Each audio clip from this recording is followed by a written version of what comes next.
સુરતમાં pre monsoon કામગીરીના દાવાઓ વચ્ચે તંત્રની કામગીરી પર ફરી એકવાર સવાલો ઊભા થયા છે। પાલ આરટીઓ સર્કલ નજીક થોડાક જ વરસાદમાં રોડ ઘસી પડતા મોટી ઘટના સર્જાઈ હતી।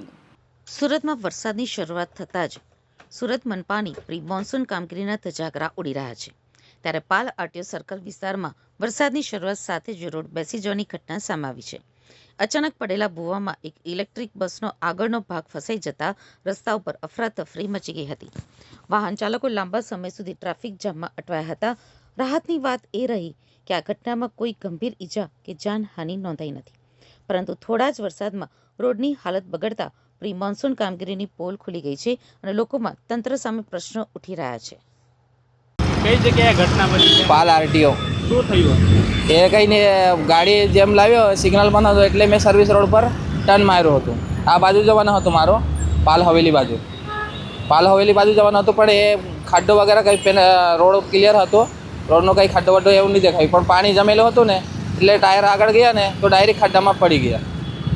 વજન થયું ને, ગાડીનું વજન પડ્યું ને એટલે ટાયર અંદર ચાલી ગયા। કેટલા લોકો સવાર હતા? એકલો ડ્રાઈવર મેં જ હતો, ખાલી ડેપો જવાની હતી ગાડી। કોની બેદરકારી? એ સમસીવાલાને કામ કર્યું હોય, પણ એ છે ને કંઈ પેનલ વગેરે કંઈ મૂકેલું નહીં હતું એટલે આપણે ટર્ન મારી દીધું મેં।